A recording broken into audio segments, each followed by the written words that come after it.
vídeo para revisão de prova de vocês.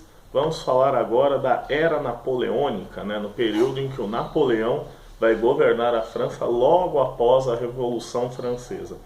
Isso é um detalhe importante, pessoal. O Napoleão representa o fim da Revolução Francesa, mas ele só pode surgir como fruto da Revolução, né? Lembram-se do exército revolucionário jacobino? Então, Napoleão é fruto desse exército revolucionário. Napoleão não é um sujeito qualquer, ele tem uma origem nobre, mas ele é da pequena nobreza, nem da França era, ele era da ilha da Córcega, e ele se junta às lutas da Revolução Francesa porque tinha lido os iluministas, achou interessante, foi lá participar. E ele ascende dentro da estrutura do exército revolucionário, demonstrando seu talento, seu conhecimento. Napoleão não era um grande guerreiro no combate corpo a corpo ou coisa do tipo. Napoleão se destacou pelas suas estratégias. Ele conhecia muito bem geografia, muito bem matemática e muito bem história, ou seja, usava estes conhecimentos para ser um bom administrador do campo de batalha. Ele acabou se destacando como artilheiro, né? Ou seja, posicionando os canhões na luta contra os seus adversários, e isso permitiu com que ele ascendesse a um posto cada vez maior dentro do exército francês.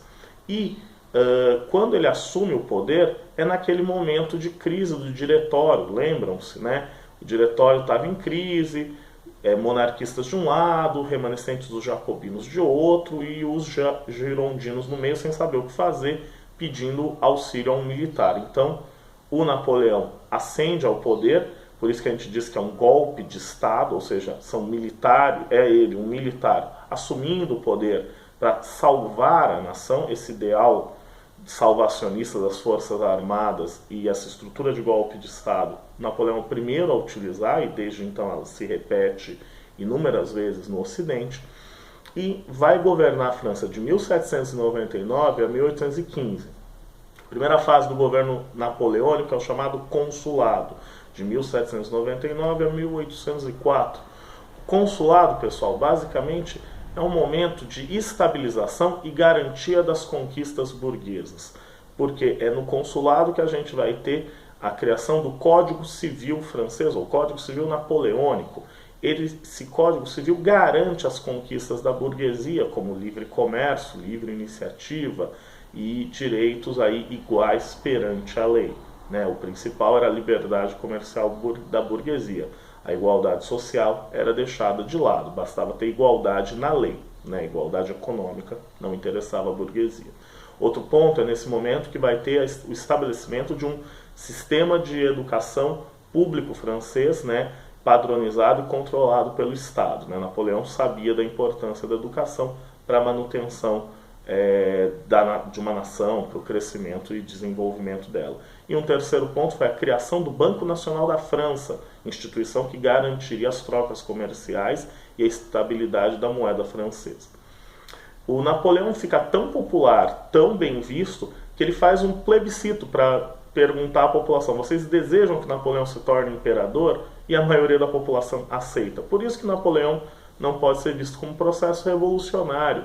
Ou seja, ele acaba com a república, um governo muito mais próximo dos ideais da revolução, e parte para um governo imperial, uma nova monarquia, só que com ele governando.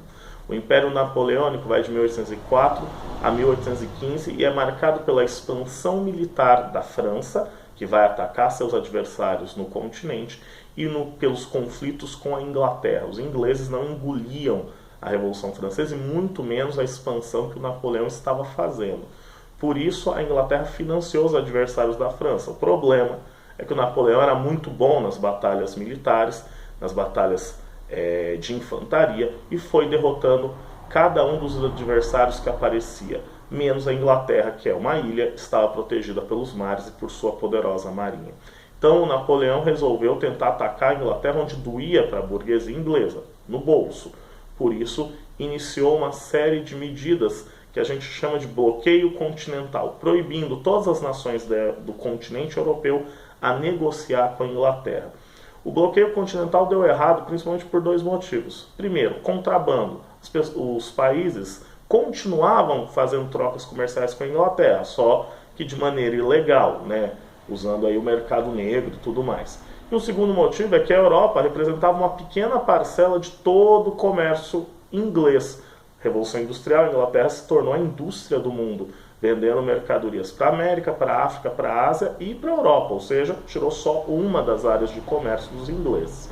O Napoleão tentou impor a vontade dele aos países do continente que ainda mantinham relações com a Inglaterra. Isso explica, por exemplo, a invasão da Espanha, a invasão de Portugal, que leva a fuga da família real para o Brasil, e a invasão da Rússia, local onde Napoleão é derrotado, e aí a grande derrota na Rússia já começa a mostrar o enfraquecimento das tropas napoleônicas e o enfraquecimento da figura do Napoleão.